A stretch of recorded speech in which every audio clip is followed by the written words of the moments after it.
യേശുവെ സ്തുതിക്കുന്നു, യേശുവെ മഹത്വപ്പെടുത്തുന്നു. പഴയ നിയമ പ്രവാചകന്മാർ മുഴുവൻ സ്വർഗത്തിലെ ദൈവത്തെ കാണുകയാണ്. ഇനി മറ്റൊരു പ്രവാചകൻ ദൈവത്തെ കണ്ടത് നമ്മൾ വായിക്കുക, ദാവീദ്. അപ്പസ്തോല പ്രവൃത്തി 2-ാം അധ്യായം 34 മുതൽ 36 വരെ വാക്യങ്ങൾ നമുക്കൊന്ന് വായിക്കാം. അപ്പസ്തോല പ്രവൃത്തി 2-ാം അധ്യായം 34 മുതൽ 36 വരെ വാക്യം. ദാവീദ് സ്വർഗത്തിലേക്ക് ആരോഹണം ചെയ്തില്ല, എങ്കിലും അവൻ പറയുന്നു, കർത്താവ് എൻ്റെ കർത്താവിനോട് പറഞ്ഞു, ഞാൻ നിന്റെ ശത്രുക്കളെ നിന്റെ പാദപീഠമാക്കുവോളം നീ എൻ്റെ വലതുഭാഗത്ത് ഉപവിഷ്ടനാകുക. അതിനാൽ നിങ്ങൾ കുരിശിൽ തറച്ച യേശുവിനെ ദൈവം കർത്താവും ക്രിസ്തുവുമാക്കി ഉയർത്തിയെന്ന് ഇസ്രായേൽ ജനം മുഴുവനും വ്യക്തമായി അറിയട്ടെ. ഈ പ്രസംഗത്തിൻ്റെ ഉള്ളടക്കം എന്താണെന്നറിയോ?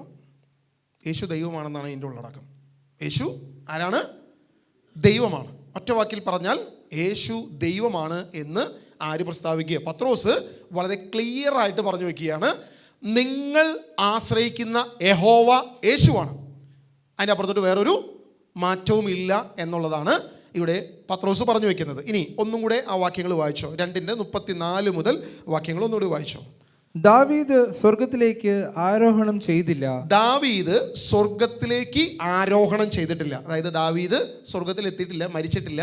പച്ച മനുഷ്യനായി ഭൂമിയിൽ നിൽക്കുമ്പോൾ ദാവീദ് ഒരു പ്രവചനം പ്രവചിക്കുക, അല്ലെങ്കിൽ ദാവീദ് ഒരു കാര്യം ഇങ്ങനെ വിളിച്ചു പറയുകയാണ്. കർത്താവ് എൻ്റെ കർത്താവിനോട് പറഞ്ഞു, എൻ്റെ കർത്താവിനോട് പറഞ്ഞു, ഞാൻ നിന്റെ ശത്രുക്കളെ നിന്റെ പാദപീഠമാക്കുവോളം. കർത്താവ് എൻ്റെ കർത്താവിനോട്, ഇതേ വാക്യം തന്നെ യേശുവും പറഞ്ഞിട്ടുണ്ട്. യേശു തിരിച്ചൊരു ചോദ്യം ചോദിച്ചിട്ടുണ്ട്.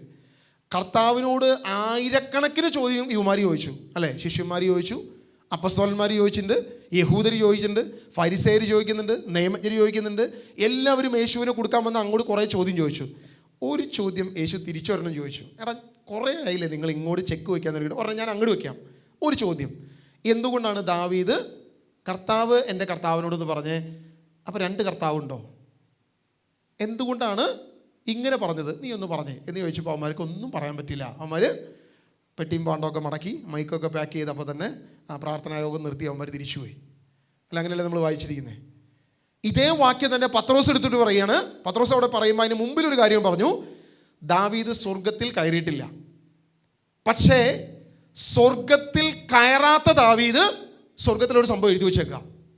സ്വർഗത്തിൽ പിതാവ് ഏകനല്ല, പുത്രൻ ഏകനല്ല, പരിശുദ്ധാത്മാവ് ഏകനല്ല. അവിടെ ആരൊക്കെയുണ്ട്? കർത്താവും ഉണ്ട്, എൻ്റെ കർത്താവും ഉണ്ട്. അവിടെ 2 പേരെ എനിക്ക് കാണാൻ പറ്റിയെന്ന് ആരും എഴുതി വെച്ചിരിക്കുക? ദാവീദ് പറഞ്ഞു വെച്ചിരിക്കുക. അത് എവിടത്തെ കാര്യമോ ദാവീദ് കണ്ടത്? സ്വർഗത്തിലെ കാര്യം കണ്ടുകൊണ്ട് ദാവീദ് തൻ്റെ സങ്കീർത്തനം എഴുതി വെച്ചിരിക്കുകയാണ്, കർത്താവ് എൻ്റെ കർത്താവിനോട് അരുളി ചെയ്തു എന്ന് എഴുതി വെച്ചിരിക്കുക. ഇത് പത്രോസ് എടുത്തു പറയുന്ന കാര്യം എന്താണെന്നറിയാമോ? ദാവീദ് അത് ചുമ്മാ എഴുതിയതല്ല, സ്വർഗത്തിൽ പോയി കണ്ടിട്ട് എഴുതിയതാ. എന്നാൽ സ്വർഗത്തിലേക്ക് ദാവീദ് പോയോ? മരിച്ചു സ്വർഗത്തിൽ പോയിട്ടാണോ കാണുന്നത്? അല്ല. പക്ഷെ സ്വർഗത്തിലെ കാര്യം ദാവീദ് ആത്മാവിൽ എഴുതി വെച്ചിരിക്കുകയാണ്. അതിങ്ങനെയാണ്, നീ വേണേ വായിച്ചോ, കർത്താവ് എൻ്റെ കർത്താവിനോട് അരുളി ചെയ്തു എന്ന് പറയുക. ഒന്നുകൂടി വായിച്ചോ, അത് വായിക്കുമ്പോൾ ക്ലിയർ ആവും. കർത്താവ് എൻ്റെ കർത്താവിനോട് പറഞ്ഞു. അല്ല, ദാവീദ് സ്വർഗത്തിലേക്ക് തുടങ്ങി വായിച്ചോ. ദാവീദ് സ്വർഗത്തിലേക്ക് ആരോഹണം ചെയ്തിട്ടില്ല, എങ്കിലും അവൻ പറയുന്നു. അവൻ സ്വർഗത്തിൽ കയറിയിട്ടില്ല, എന്നിട്ടും അവൻ സ്വർഗത്തിലൊരു വിഷയം പറയുകയാണ്. എങ്കിലും അവൻ നിങ്ങളോട് പറയുന്നു, കർത്താവ് എൻ്റെ കർത്താവിനോട് പറഞ്ഞു, ഞാൻ നിന്റെ ശത്രുക്കളെ നിന്റെ പാദപീഠമാക്കുവോളം നീ എൻ്റെ വലതുഭാഗത്ത് ഉപവിഷ്ടനാവുക. 2 കാര്യങ്ങളാണ്. സ്വർഗത്തിൽ കയറിയിട്ടില്ലെങ്കിലും ദാവീദ് പറയുകയാണ്, അവിടെ പിതാവും ഉണ്ട്, പുത്രനും ഉണ്ട്. കർത്താവ് എൻ്റെ കർത്താവിനോട് അരുളി ചെയ്യാൻ, നീ എൻ്റെ ശത്രുക്കളെ പാദപീഠമാക്കുവോളം നീ എൻ്റെ വലതുഭാഗത്തിരിക്കുക. അതായത് പുത്രനോട് തൻ്റെ വലതുഭാഗത്തിരിക്കുന്ന, അവിടെ പുത്രൻ വലതുഭാഗത്തിരിക്കുന്ന 2 പേരെയും കാണാൻ പറ്റുന്നു ദാവീദിന്. ദാവീദ് അവിടെ ദൈവത്തെ ഏകമായിട്ടല്ല കണ്ടത്, ദൈവം ഏകനാണ്. പക്ഷേ അവിടെ പിതാവിനെയും പുത്രനെയും കാണാം. പിതാവിനെയും പുത്രനെയും പരിശുദ്ധാത്മാവിനെയും കണ്ടത് ആരാ? യേശയ്യ കണ്ടു, അല്ലേ? പിതാവിനെയും പുത്രനെയും പരിശുദ്ധാത്മാവിൻ്റെയും മഹത്വം യേശയ്യ കണ്ടു. ദാവീദ് ഇതാ പിതാവിൻ്റെയും പുത്രൻ്റെയും മഹത്വം കണ്ടുകൊണ്ട് പറയുകയാണ്, സ്വർഗത്തിൽ നമ്മൾ ഈ പറയുന്ന പോലെയല്ല, അവിടെ പിതാവും ഉണ്ട്, പുത്രനുണ്ട്. പുത്രൻ പറഞ്ഞു, പിതാവ് പറയുന്നതല്ലാതെ മറ്റൊന്നും ഞാൻ പറയുന്നില്ല, അതുകൊണ്ട് എന്നെ കാണുന്നവൻ പിതാവിനെ കാണുന്നു, ഞാനും പിതാവും ഒന്നാണ് എന്ന് പറയുന്നു. ട്രിനിറ്റി എല്ലാവർക്കും വലിയൊരു പ്രശ്നമാണ്. യഹൂദർക്ക് യേശുവിനെ വിശ്വസിക്കാൻ കഴിയാത്തതിൻ്റെ കാരണം എന്തായിരുന്നു? യേശു വെറൊരു തച്ചൻ്റെ മകനായതുകൊണ്ട്, യേശു മറിയത്തിൻ്റെ മകനായതുകൊണ്ടാണ് പലർക്കും യേശുവിനെ അംഗീകരിക്കാനും സ്വീകരിക്കാനും സാധിക്കാതിരുന്നത്, മനസ്സിലാക്കാൻ പറ്റാതിരുന്നത്. ഇന്ന് പലരുടെയും പ്രശ്നം അത് തന്നെയാണ്. എനിക്ക് യേശു ആരാണ്? സ്വർഗത്തിലെ മഹത്വത്തോട് തുലനം ചെയ്യുന്ന സ്വർഗീയ മഹത്വത്തിലാണോ ഞാൻ ക്രിസ്തു ഇരിക്കുന്നത്? അതെയോ മറിയത്തിൻ്റെ മകനായതുകൊണ്ട് ഞാൻ യേശുവിൽ വിശ്വസിക്കുന്നു? അതാണോ പ്രശ്നം? ഇന്ന് പലരും യേശുവിനെ സ്വീകരിക്കുന്നതിൻ്റെ കാരണം എന്താണെന്നറിയാമോ? യേശു മറിയത്തിൻ്റെ മകനായതുകൊണ്ടാ. സ്നേഹം കൂടുതൽ ആരോടാ? മറിയത്തോടാ. മാതാവിനോടാ സ്നേഹം. അതുകൊണ്ടല്ലേ മാതാവിനെ കുറിച്ച് എന്തെങ്കിലും പറയുമ്പോൾ എല്ലാവരും കൂടി എന്നെ തെറി വിളിക്കുന്നത്. കഴിഞ്ഞ ദിവസം ഫ്ലോറിഡയിൽ ഒരു അമ്മായി വന്ന് വിളിച്ചു, എൻ്റെ മോനെ സുഖമാണോ? ആണമ്മച്ചി സുഖമാണ്. എന്നാണ്ടോ വിശേഷം? സുഖമാണ്. മോനെ എവിടെ നിന്ന് ഈ പഠനമൊക്കെ കിട്ടുന്നേ? ഞാൻ പറഞ്ഞു, അമ്മച്ചി ബൈബിളൊക്കെ വായിക്കുമ്പോൾ വൃത്തികേട്ടവനെ, നീ എൻ്റെ മാതാവിനെ പറയാം, നീ ആരടാ? ഞാൻ നോക്കുമ്പോൾ തൊട്ട് മുൻപ് ഫ്ലോറിഡയിൽ അമ്മച്ചി ഭയങ്കര സ്നേഹം, മോന് സുഖമാണോ, കഞ്ഞി കുടിച്ചോ? പെട്ടെന്ന് ഇത് മാറി, അമ്പി മാറി, അന്യനായിട്ട് മാറി, സടകുടഞ്ഞെഴുന്നേറ്റുവോ? ഇതെവിടെന്നാ ഈ ആത്മാവ് വരുന്നത്? എവിടെന്നായിരിക്കും ഈ ആത്മാവ് വരുന്നത്? അമ്മച്ചിയുടെ പ്രശ്നം എന്താണെന്നറിയാമോ? അമ്മച്ചി യേശുവിൽ വിശ്വസിക്കുന്നത് യേശു ആരായതുകൊണ്ടാണ്? മാതാവിൻ്റെ മകനായതുകൊണ്ടാണ് യേശു വിശ്വസിക്കുന്നത്. അല്ലാതെ യേശുവിൻ്റെ അമ്മ ആയതുകൊണ്ടല്ല മാതാവിനെ സ്നേഹിക്കുകയും അംഗീകരിക്കുകയും ബഹുമാനിക്കുകയും ചെയ്യുന്നത്. നേരെ തിരിച്ചാ, നേരെ ഓപ്പോസിറ്റാ. യേശുവിൻ്റെ അമ്മയായതുകൊണ്ടല്ല അവർ മാതാവിനെ ബഹുമാനിക്കുകയും സ്നേഹിക്കുകയും ചെയ്യുന്നത്. പകരം മാതാവിൻ്റെ മകനായതുകൊണ്ട് യേശുവിനൊരു പരിഗണനയൊക്കെ കൊടുക്കുന്നു, യേശുവിനെ അവിടെ സൈഡിൽ വെക്കുന്നു. ഞങ്ങൾ നന്മ പറഞ്ഞാൽ ഒരു 53 പ്രാവശ്യമൊക്കെ ചൊല്ലി അഡ്ജസ്റ്റ് ചെയ്ത് ഒരു 5 പ്രാവശ്യം സ്വർഗസ്ഥനായൊക്കെ ചൊല്ലി ഞങ്ങൾ അങ്ങനെ പോകുന്നു. ഇത്രേ ഉള്ളൂ.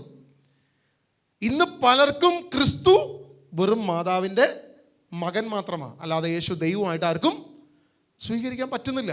യേശു എൻ്റെ ദൈവമാണെങ്കിൽ, യേശു സ്വർഗത്തിലെ മഹത്വത്തിലെ ദൈവമാണെന്ന് ഞാൻ വിശ്വസിക്കുന്നുണ്ടെങ്കിൽ ഞാൻ ആരുടെ അടുത്ത് പോകും? ദൈവത്തിൻ്റെ അടുത്ത് പോകും. ഞാൻ സിമ്പിളായിട്ടൊരു ഉദാഹരണം പറയാം. ഇപ്പോൾ നമ്മുടെ കേരള മുഖ്യമന്ത്രി ആരാ? പുള്ളിയുടെ പേരെന്നാ? പിണറായി വിജയൻ. അദ്ദേഹവുമായിട്ട് നിങ്ങൾക്ക് നേരിട്ടൊരു ബന്ധമുണ്ട്, നിങ്ങൾക്കൊരു റിലേഷൻഷിപ്പ് ഉണ്ട്. അത്യാവശ്യം ഫോൺ ചെയ്താൽ പിണറായി വിജയൻ എടുത്തിട്ട് എന്നാണ്ട് മോനെ സുഖമാണെന്ന് ചോദിക്കുന്ന ഒരു ബന്ധം നിങ്ങൾക്കുണ്ടെന്ന് നിങ്ങൾ വിചാരിക്കുക. അത്രയും ബന്ധം നിങ്ങൾക്ക് പിണറായി വിജയനായിട്ട് ഉണ്ടെങ്കിൽ നിങ്ങൾ പോയിട്ട് പിണറായി വിജയൻ്റെ PA അടുത്ത് പോയിട്ട് പറയുമോ, ഒന്ന് കാണണം, അദ്ദേഹവുമായിട്ടൊരു മീറ്റിംഗ് വേണം, നിങ്ങൾ പറയോ? ഈ കാര്യം ഒന്ന് പറഞ്ഞൊന്ന് അഡ്ജസ്റ്റ് ചെയ്യണം നിങ്ങൾ പറയൂ? അത് നേരിട്ട് പിണറായി വിജയനെ ഫോണിൽ വിളിച്ചിട്ട് അമ്മാവ കൊച്ചപ്പ വല്യപ്പ കാര്യം നടത്തി തരണം നിങ്ങൾ പറയോ? നിങ്ങൾ ആരുടെ അടുത്താ നേരിട്ട് പറയില്ലേ? പറയൂല്ലേ? ഇതേ കാര്യം തന്നെ ഇവിടെ നടക്കുന്നതെന്ന്. എനിക്ക് യേശു ഇപ്പോഴും ദൈവമാണെന്നൊരു കാര്യം നമുക്ക് പറ്റിയിട്ടില്ല. ഒരു ടാബ്ലോ നടന്നു കഴിഞ്ഞപ്പോൾ ഒരു കോമഡി ഉണ്ടായി. ഒരു അമ്മച്ചി വന്നിട്ട് യേശുവിനെ ക്രൂശി തറയ്ക്കുന്ന സംഭവമാണ്, മറ്റേ ചാട്ടവാറ് കൊണ്ടൊക്കെ അടിക്കുന്നതാണ്. അപ്പം അമ്മച്ചി മുട്ടിപ്പായിട്ട് പ്രാർത്ഥിക്കുക, എൻ്റെ ഔസേ പിതാവേ എൻ്റെ യേശുവിനെ കാത്തോണേ എന്ന് പറഞ്ഞിട്ട്. കാരണം ഔസേ പിതാവാണ് യേശുവിനെ, അവരെ സംബന്ധിച്ച് ഔസേ പിതാവാണ് യേശുവിനേക്കാൾ മുകളിൽ. നമ്മളെപ്പോഴും ക്രിസ്തുവിൽ ആശ്രയിക്കുന്നതിലെ പ്രശ്നം ഇങ്ങനൊരു പ്രോബ്ലം ഉണ്ട്. എൻ്റെ ബന്ധം എനിക്ക് ആരുമായിട്ടാണ്? എനിക്ക് ബന്ധം ക്രിസ്തുവുമായിട്ടാണോ? എനിക്ക് ബന്ധം മാതാവുമായിട്ടാണോ?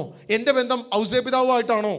എൻ്റെ ബന്ധം ആരാണ്? വ്യക്തികളായിട്ടാണോ എൻ്റെ ബന്ധം, അതെയോ സ്വർഗത്തിലെ ദൈവമായിട്ടാണോ എൻ്റെ ബന്ധം? ഈ ചോദ്യത്തിന് നിൻ്റെ ആത്മാവ് എപ്പോൾ ഉത്തരം തരുന്നോ അപ്പോഴേ എനിക്ക് എന്ത് ചെയ്യാൻ പറ്റത്തുള്ളൂ? ഞാൻ യഥാർത്ഥത്തിൽ ക്രിസ്തുവിലാകത്തുള്ളൂ. ഇവിടെ ദാവീദ് ആത്മാവിൽ ദൈവത്തെ ദർശിച്ചുകൊണ്ട് ദാവീദ് ഇങ്ങനെ പ്രവചിക്കുക, കർത്താവ് എൻ്റെ കർത്താവിനോട് സ്വർഗത്തിൽ പോയിട്ടില്ലെന്ന്. ഏത് 3-ാം സ്വർഗം വരെ ഉയർത്തപ്പെട്ടൊരു മനുഷ്യൻ എനിക്കറിയാവുന്ന പൗലോസ് പറയുന്ന പോലെ സ്വർഗത്തിൽ പോയി കണ്ടല്ല, പക്ഷേ ആത്മാവിൽ ദർശനത്തിൽ ഇവിടെ ദാവീദ് ഇങ്ങനെ എഴുതി വയ്ക്കുകയാണ്, സ്വർഗത്തിൽ ദൈവം എങ്ങനെയാണ്? സ്വർഗത്തിൽ ട്രിനിറ്റിയാണെന്ന്.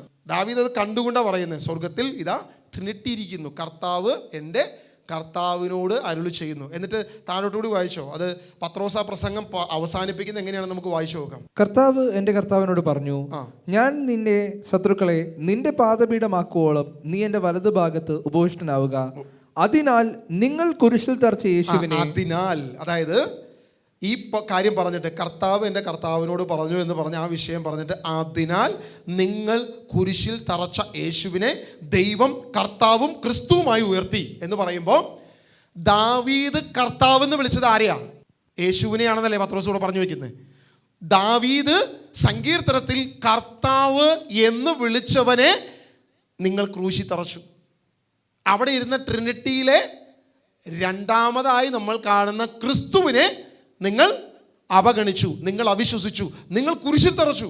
യേശു പറഞ്ഞത് എൻ്റെ പിതാവിൻ്റെ ഭവനത്തിൽ അനേക വാസസ്ഥലങ്ങളുണ്ടെന്നൊക്കെ പറഞ്ഞു കഴിഞ്ഞപ്പോൾ പിതാവിന് തുല്യനാക്കി എന്ന് പറഞ്ഞിട്ട് കല്ലെറിയാൻ ശ്രമിച്ചു. യേശു പിതാവിന് തുല്യനായി തന്നെ തന്നെ പുത്രനായി പറഞ്ഞു എന്ന് പറഞ്ഞിട്ട് കല്ലെറിയാൻ ശ്രമിച്ച് ചുറ്റും കൂടെ കൊണ്ടുപോയി ക്രൂശി തറച്ചവന്മാരാണ് യഹൂദർ. ആ യഹൂദരുടെ സന്നദ്ധരിങ് സംഘത്തിൻ്റെ മുമ്പിൽ നിന്നാണ് പത്രോസ് ഈ പറയുന്നത്. പെന്തക്കൊസ്ത നാളിൽ അനേക ലക്ഷക്കണക്കിന് യഹൂദരുടെ നടുവിൽ നിന്ന് എഴുന്നേറ്റ് നിന്ന് പറയുക, നീയൊക്കെ കുരിശി തറച്ച കർത്താവില്ലേ, ആ കർത്താവ് സങ്കീർത്തനത്തിൽ ദാവീദ് പറഞ്ഞ കർത്താവ് എൻ്റെ കർത്താവിനോട് അരുളി ചെയ്തുവെന്ന് സ്വർഗത്തിൽ കണ്ട ദൈവത്തെയാണ് നിങ്ങൾ എന്ത് ചെയ്തത്, കുരിശി തറച്ചെന്ന്. പത്രോസിനെ വിടുവോ? കിട്ടാവുന്ന കല്ല് മുഴുവൻ പറക്കി എറിഞ്ഞില്ലെങ്കിലേ അത്ഭുതമുള്ളൂ. പത്രോസ് വെറുതെയാണ് അടികൊണ്ടേ, പൗലോസ് വെറുതെയാണ് അടികൊണ്ടേ. പൗലോസിൻ്റെ പ്രസംഗം മുഴുവൻ നിങ്ങൾ അപ്പസ്തോല പ്രവൃത്തി വായിച്ചാൽ നിങ്ങൾക്ക് ഒറ്റ കാര്യം നിങ്ങൾക്ക് മനസ്സിലാകും. യേശുവാണ് ക്രിസ്തു എന്ന് തെളിയിച്ചുകൊണ്ട് അവർ അവരോട് വാഗ്വാദം ചെയ്തു. യേശുവാണ് ദൈവമെന്ന് വെളിപ്പെടുത്തിക്കൊണ്ട് അവർ അവരോട് തർക്കിച്ചു. ഒരു ദിവസം 2 ദിവസം എഫേസൂസിൽ 2 വർഷം റൂം എടുത്ത് താമസിച്ച് അവരുമായി ഡിബേറ്റ് നടത്തിയവനാണ് പൗലോസ്. ആരെയാണ് നിങ്ങൾക്ക് കൂടുതൽ ഇഷ്ടം, മാതാവിനെയാണോ ക്രിസ്തുവിനെയാണോ? മാതാവിനോടുള്ള ഇഷ്ടം കൊണ്ടാണോ നീ ക്രിസ്തുവിൽ വിശ്വസിക്കുന്നത്? അങ്ങനെയെങ്കിൽ നീ എന്തു ചെയ്യും? രക്ഷയുടെ സുവിശേഷം നീ കാണത്തില്ല, നീ വീണു പോകും. പ്രതികൂലം വരുമ്പോൾ, പ്രശ്നം വരുമ്പോൾ നീ അവിശ്വാസത്തിലേക്ക് പോകും, നീ വീണു പോകും. ഒരിക്കലും നിനക്ക് പിടിച്ചു നിൽക്കാൻ പറ്റത്തില്ല. കാരണം അവിടെ യഥാർത്ഥ ദൈവത്തിൻ്റെ മഹത്വം കണ്ടിട്ടല്ല നീ നിൽക്കുന്നത്. അതാ യേശയ്യ പ്രവചിച്ചത്, ഞാൻ ആ സ്വർഗീയ ദൈവത്തിൻ്റെ മഹത്വം കണ്ടു, ഞാനത് കണ്ടു. എന്നിട്ട് യേശയ്യ തന്നെ ആത്മാവിൽ പ്രവചിക്കുകയാണ്, കർത്താവ് ഇത് എത്ര പേർക്ക് വിശ്വസിക്കാൻ പറ്റും, എത്ര പേര് ഇത് കണ്ടിട്ട് വിശ്വസിക്കും? കുറേ പേര് വീണു പോകുമല്ലോ ദൈവമേ, ഒരുപാട് പേരൊന്നും വിശ്വസിക്കത്തില്ലല്ലോ. അവർ കണ്ടത് ആർക്ക് വിശ്വസിക്കാൻ സാധിച്ചു? അവരുടെ കണ്ണുകൾ അടഞ്ഞു പോയല്ലോ ദൈവമേ, അവരുടെ ഹൃദയം മന്ദീഭവിച്ചു പോയല്ലോ ദൈവമേ എന്ന് യെശയ്യായുടെ താഴെ തന്നെ, അതേ അധ്യായത്തിൻ്റെ താഴെ തന്നെ യെശയ്യ പറഞ്ഞു വെച്ചിരിക്കുന്നത്. പറഞ്ഞേ ഹല്ലേലൂയ, ഹല്ലേലൂയ, യേശുവേ ആരാധന. ഇവിടെയെല്ലാം നമ്മൾ തിരിച്ചറിയേണ്ട ഒറ്റ കാര്യമുള്ളൂ. എത്ര പേർക്ക് ഇത് സ്വീകരിക്കാൻ പറ്റും, എത്ര പേർക്ക് ഇത് മനസ്സിലാവും എനിക്കറിയത്തില്ല. ഞാൻ യേശുവിൽ വിശ്വസിക്കുന്നത് നിത്യജീവൻ പ്രത്യാശ വെച്ചിട്ടാണോ, അതോ നിൻ്റെ ഭൗതിക ലക്ഷ്യത്തിനാണോ? അനുഗ്രഹം മാത്രമാണോ നിൻ്റെ ലക്ഷ്യം? പണം മാത്രമാണോ നിൻ്റെ ലക്ഷ്യം? ഈ ഭൂമിയിലെ കാറ്, സ്വർണം, വീട്, ഇങ്ങനെ ഭൗതിക ലക്ഷ്യം വെച്ചിട്ടാണെങ്കിൽ ഉറപ്പ്, അവസാന കാലഘട്ടത്തിൽ നീ കർത്താവിൻ്റെ കൂടെ ഉണ്ടാകത്തില്ല എന്ന് എഴുതി ഒപ്പിട്ട് വെച്ചോ. അല്ല, ക്രിസ്തുവിനെ, സ്വർഗത്തിലെ ദൈവത്തെ, നിത്യജീവനെ പ്രാപിക്കുവാൻ, എൻ്റെ പാപത്തിന് പരിഹാരമായി അവൻ സ്വർഗത്തിലെ മഹത്വം ഉപേക്ഷിച്ച് ഭൂമിയിലേക്ക് കടന്നു വന്നവനാണെന്ന് നീ വിശ്വസിക്കുന്നുണ്ടെങ്കിൽ നിനക്ക് എല്ലാ കാലവും, ഏത് ഞെരുക്കത്തിൻ്റെ കാലഘട്ടത്തിലും, ഏത് പ്രതികൂലത്തിലും, ഏത് പ്രതിസന്ധിയിലും നിനക്ക് എന്ത് ചെയ്യാം? അവനോടുകൂടെ ചേർന്ന് നിൽക്കാം. വിസ വന്നില്ല, ഓക്കെ, കർത്താവിനോട് കൂടെ നിൽക്കാം.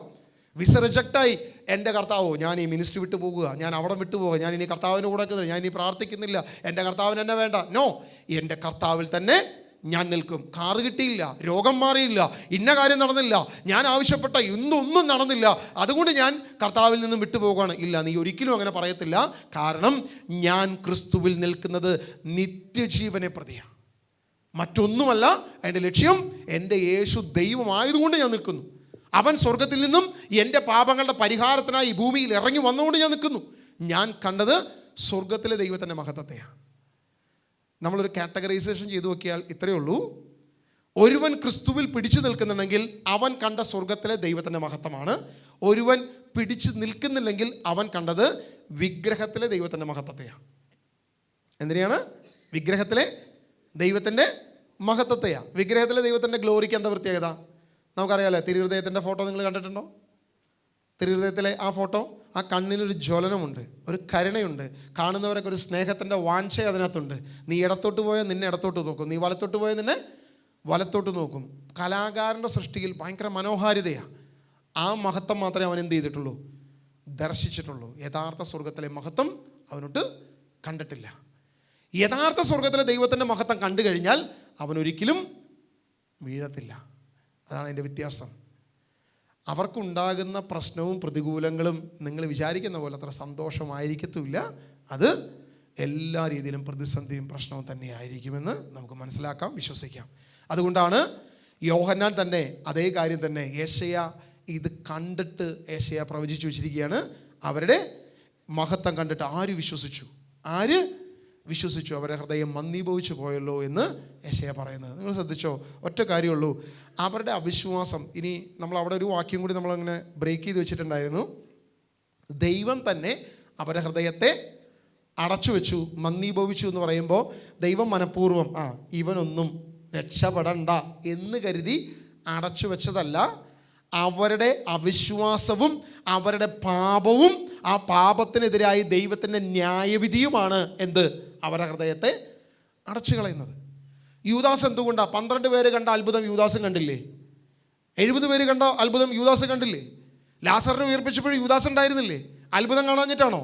അടയാളം കാണാഞ്ഞിട്ടാണോ? പക്ഷെ അവൻ്റെ ലക്ഷ്യം എന്തായിരുന്നു?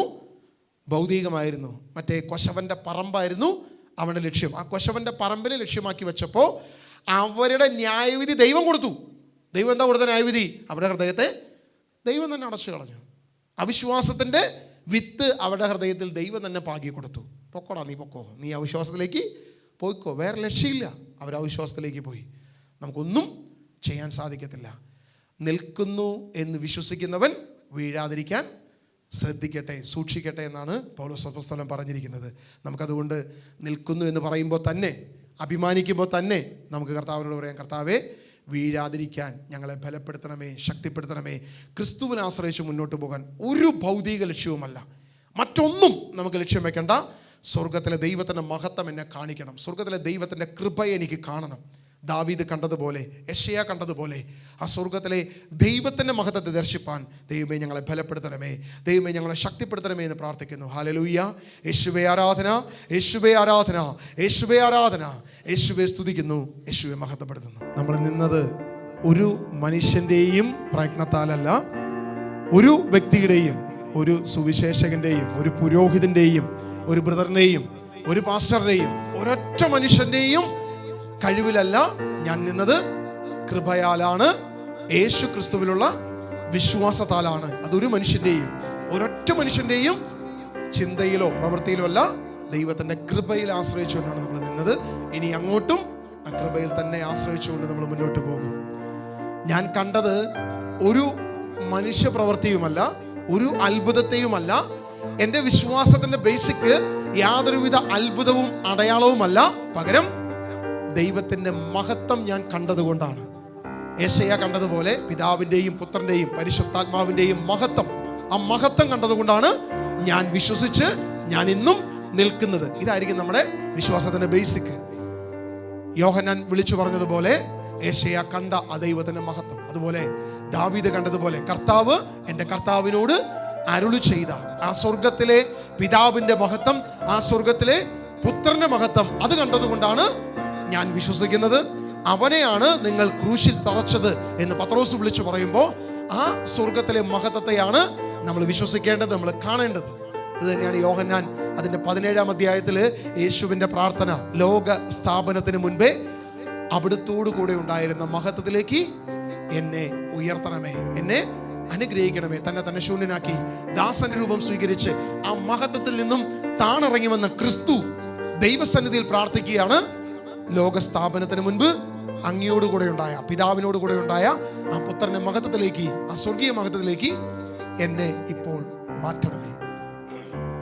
നമുക്ക് പ്രാർത്ഥിക്കാം. നമ്മൾ കണ്ടത് കൃപയാൽ, നമ്മൾ വിശ്വസിക്കുന്നത് പഴയ നിയമ പ്രവാചകന്മാർ കണ്ട സ്വർഗത്തിലെ ആ ത്രിയേക ദൈവത്തിന്റെ മഹത്വം, ആ ദൈവത്തിന്റെ മഹത്വമാണ് എന്നെ ബലപ്പെടുത്തേണ്ടത്, ശക്തിപ്പെടുത്തേണ്ടത് എന്ന് നമുക്ക് വിശ്വസിക്കാം. ആ മഹത്വം എന്നും ദർശിക്കുവാൻ, എന്നും ആ മഹത്വം കണ്ടുകൊണ്ട് മുന്നോട്ട് പോകുവാൻ ദൈവം നമ്മെ ബലപ്പെടുത്തട്ടെ, ദൈവം നമ്മെ ശക്തിപ്പെടുത്തട്ടെ എന്ന് പ്രാർത്ഥിക്കുന്നു. ആമേൻ. പിതാവിൻ്റെയും പുത്രൻ്റെയും പരിശുദ്ധാത്മാവിൻ്റെയും നാമത്തിൽ തന്നെ.